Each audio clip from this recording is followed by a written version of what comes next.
नमस्कार दोस्तों, welcome to the Goyal Flix channel. दोस्तों मैं हूं गुलशन गोयल। तो दोस्तों आज हम बात करेंगे दृश्यम 2 के बारे में, जो कि अभी रिलीज़ हुई है 2 दिन पहले और स्टारिंग अजय देवगन। और दोस्तों जो कि पहला इसका पार्ट आया था 2014 के अंदर, जिसमें आप सब लोग जानते हैं, बल्कि 2 अक्टूबर और 3 अक्टूबर को क्या हुआ था। चिन्मयानंद जी के आश्रम में वो उन्होंने सत्संग सुना और पाव भाजी खाई, मूवी देखी। ये सब इन सब चीज़ों से हम लोग ऑलरेडी वाकिफ़ हैं। तो दोस्तों अभी मैंने ये मूवी देखी दृश्यम 2। हालांकि मैं मलयालम मूवी पहले देख चुका हूँ, मलयालम जो इसका पार्ट था, बट मेरे को हिंदी का भी थोड़ा सा देखना था कि हिंदी में इन लोगों ने कैसा काम किया। हालांकि अगर मैं कहूँ तो इन्होंने बहुत अच्छी फिल्म थी, काफ़ी अच्छा इसके जो स्टोरी है बताई गई है, जो सिनेमेटोग्राफी काफ़ी अच्छी है इस मूवी की। जो स्टोरी टेलिंग है खास, और एक्टिंग जो इसमें की है, खासकर अजय देवगन, अक्षय खन्ना, तब्बू, इन सब ने काफ़ी अच्छी इस मूवी में एक्टिंग करी है। दोस्तों जो हम आगे बात करने वाले हैं स्पॉइलर है। अगर आप लोगों ने मूवी नहीं देखी है, जो कि सस्पेंस थ्रिलर है, तो आप इस वीडियो को अभी ना देख के मूवी देखने के बाद आप इसे देख सकते हैं। और जिन्होंने मूवी देख ली है, तो मेरे जो क्वेश्चंस हैं वो उन लोगों के लिए हैं, और ख़ासकर जो उसके डायरेक्टर हैं जिन्होंने स्टोरी राइट करी है उसके लिए हैं, कि दोस्तों जब हम इतनी अच्छी मूवी पे बात कर रहे हैं, जब हम इतनी अच्छी मूवी बना रहे हैं, इतना बड़ा सस्पेंस हम लेके चल रहे हैं, तो हालांकि हम सब लोग जानते हैं ये एक फिक्शनल स्टोरी है, तो फिर भी जब हम इतनी चीज़ों को लेके चल रहे हैं, तो हमें इसमें कोशिश करनी चाहिए कि जो लूप होल्स होते हैं उनको भी कवर किया जाए, कि लोगों को बोलने का मौका ही ना मिले, लोग चाहकर भी उसमें गलती ना ढूंढ पाएँ। जबकि आप ऑलरेडी 90% आप इतनी मेहनत कर रहे हैं, तो 10% और उसमें इन्वेस्ट करके उसको और अच्छा बनाया जा सकता है। हालांकि जब मैंने मूवी देखी बहुत अच्छी लगी, जो सस्पेंस है इसका। फिर भी कुछ क्वेश्चंस मेरे माइंड में आए, तो अगर आप लोग हो सकें तो कमेंट करके मुझे इसका आंसर दीजिएगा, और ज़्यादा से ज़्यादा शेयर कीजिए ताकि डायरेक्टर साहब इसका आंसर दे पाएँ। तो दोस्तों पहला क्वेश्चन, हालांकि इस मूवी में आप देखिए कि काफ़ी चीज़ें एक कोइंसिडेंस के ऊपर भी डिपेंड करती हैं। अगर वो कोइंसिडेंस या नहीं होता, या जो उनके लक नहीं होता, तो विजय सलगांवकर क्या करता, कैसे अपनी फैमिली को बचाता, या कैसे वो जो उसने क्राइम किया है उससे कैसे बच पाता। तो दोस्तों पहला मेरा क्वेश्चन आता है कि हाँ देखो, जो आपने देखा होगा कि वो ड्रग डीलर जो होता है स्टार्टिंग में भाग रहा होता है, क्या वो सब उसी टाइम पे हुआ जब उसने जाके देखा, मतलब वो उसी जगह पे पहुंचा जहाँ पे अजय देवगन उस बॉडी को ज़मीन में दफना रहा था, उसी टाइम पे वो बंदा पहुंचा, उसने अजय देवगन को देखा। ये पहला कोइंसिडेंस, चलिए ठीक है, हम इसको एक्सेप्ट करते हैं कि हो गया। ये पहला एक कोइंसिडेंस है कि हमने इसको एक्सेप्ट कर लिया कि ऐसा हो गया। दूसरा ये था कि जब वो होटल में 7 साल बाद जब वो लोग होटल में बात कर रहे होते हैं, जो मार्टिन का होटल होता है, 3 लोग वहाँ बैठ के बात कर रहे होते हैं कि 4 अक्टूबर को उसने एक बॉडी को दफनाया था 2014 में, किसने देखा, और पुलिस ने 5 लाख रुपए का इनाम रखा है। तो उस टाइम पे उसी ड्रग डीलर का वहाँ पे मौजूद होना, ये भी एक कोइंसिडेंस।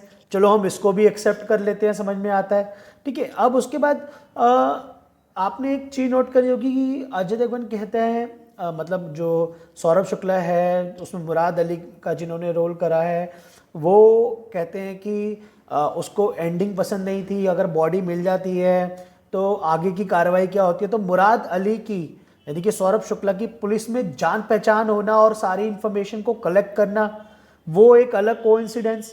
अगर उनकी जान पहचान ना होती उस पुलिस वालों से, तब विजय सलगांवकर क्या करता।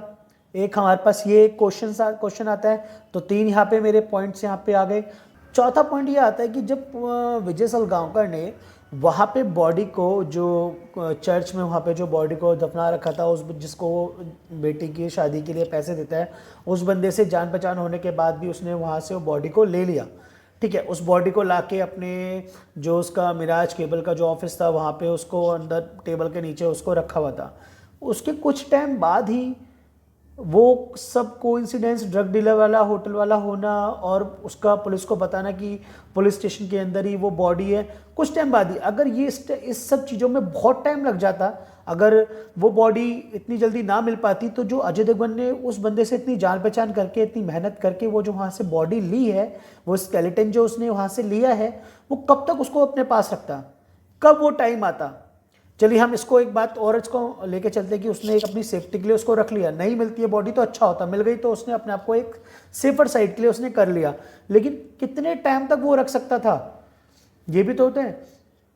पांचवा क्वेश्चन, अगर जो वो जहाँ पे इन्वेस्टिगेशन होती है, जहाँ पे बॉडी को पुलिस इन्वेस्टिगेशन के लेके जाया जाता है, जहाँ पे वो गेट कीपर के साथ दोस्ती करता है, ड्रिंक वगैरह करता है, उसको अपना फ्रेंड बनाता है, अगर जब तक वो बॉडी मिली पुलिस स्टेशन में, जब उसको वहाँ लेके जाते हैं चेकिंग फॉरेंसिक के लिए, अगर उस टाइम पे उस गेट कीपर अगर वो चेंज हो जाता या उसके साथ कुछ हो जाता, तब अजय देवगन क्या करता, उसकी जो सारी मेहनत थी वहाँ पे उस टाइम पे उसके साथ पूरी प्लानिंग करना, उसके साथ अपनी फ्रेंडशिप को बढ़ाना, ये सब करना, अगर वो उस टाइम पे अगर नहीं मिलता, अगर वो बंदा चेंज हो जाता या कोई और प्रॉब्लम होती उसके साथ, या वो छुट्टी पे होता, कुछ भी हो सकता है। देखिए नॉर्मल सी बात है, किसी घर में शादी फंक्शन कुछ भी हो सकता है, तब वो अगर वो अपनी ड्यूटी पे नहीं होता तब वो क्या करता, तब वो कहाँ से उस बॉडी को एक्सचेंज करता, वहाँ से कैसे चेंज कर लेता, उस टाइम पे तो उसका फंसना तय था।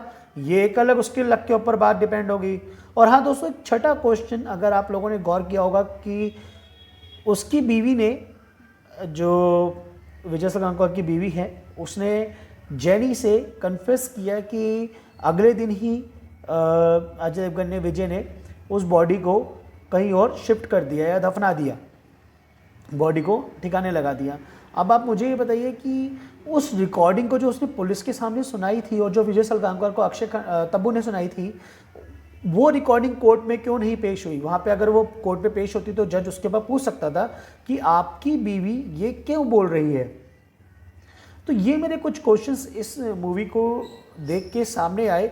हालांकि मूवी बहुत अच्छी है, अगर इन सब चीज़ों को दरकिनार कर दिया जाए, इन पे ध्यान ना दिया जाए, तो एक बहुत ही सशक्त, इसको हम कह सकते हैं एक सस्पेंस थ्रिलर ये सामने आई है, और बहुत ही अच्छी स्टोरी, जिसका हमें, जब मैंने इस मूवी को 2014 में दृश्यम को देखा था, अचानक ही, तब तक इसका इतना पॉपुलैरिटी नहीं थी, अचानक ही इस मूवी को मैंने देखने गया, और मैंने जब इस मूवी को देखा तो मुझे बहुत ही अच्छी लगी है मूवी की। उस मूवी के अंदर इतनी इस तरीके से चीज़ों को हैंडल करना, और एक इतनी अच्छी मजबूत स्क्रिप्ट का होना कितना मायने रखता है, कितनी एक छोटी सी मूवी कितना बड़ा कुछ कर सकती है।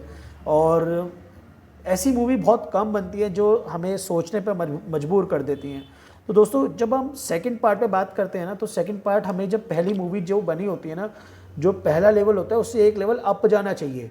तो ये मूवी के अंदर हम एक लेवल अप तो गए, लेकिन हमने काफ़ी सारे इस मूवी के अंदर लूप हॉल्स को नोट किया जो नहीं होने चाहिए थे।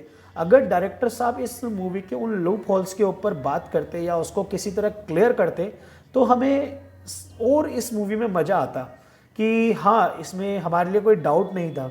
हालांकि एक लास्ट में एक सीन आता है जब वो उनको पता चलता है स्केलेटन तो मिल गया, तो डीएनए की बात थोड़ी देर बाद पता चलती है, तो कुछ लोगों के माइंड में, जो मैं देख रहा था तो पीछे मेरे जो बैठे थे वो कहते हैं डीएनए तो मैच हुआ होगा, डीएनए का क्या हुआ, बॉडी तो चेंज कैसे होगी, डीएनए तो मैच नहीं हुआ।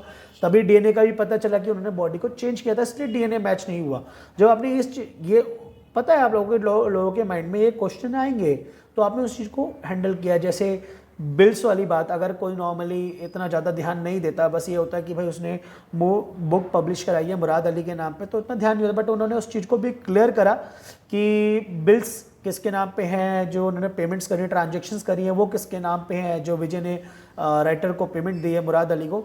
तो वो चीज़ों को उन्होंने पॉइंट आउट किया और उसको क्लियर किया कि हाँ, उसने ये पेमेंट जो करी कैश में करी, जिससे उसका कोई रिकॉर्ड नहीं बन पाया। तो ये भी एक बहुत अच्छी पॉइंट थे इसमें जो उन्होंने कवर करे।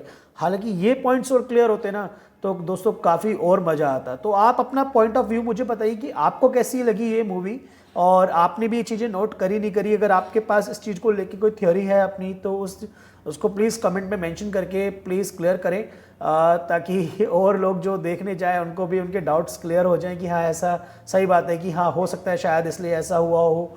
और तो दोस्तों, मुझे तो लगता नहीं, क्योंकि मूवी का जहाँ एंड हुआ है तो उससे दृश्यम 3 आएगी। अगर आती है तो वो और भी एक मज़ेदार बात होगी, एक काफ़ी एक्साइटमेंट वाली चीज़ होगी, क्योंकि हम लोगों ने सोचा था दृश्यम जब देखी थी कि सोचा नहीं था उसका सेकंड पार्ट बनेगा, वो भी इतना अच्छा बनेगा, तो बट बना और हम सबको उसने काफ़ी खुश किया, बहुत अच्छी मूवी लगी। तो देखते हैं दृश्यम 3 इन लोगों के माइंड में कोई नई स्टोरी आती है तो कैसी रहती है। तो जो चैनल को सब्सक्राइब कीजिएगा, लाइक कीजिएगा, शेयर कीजिएगा वीडियो को अगर आप लोगों को पसंद आती आई है तो, और अगर आपको मिलते हैं क्वेश्चन के आंसर तो ज़रूर मुझे बताइएगा। धन्यवाद।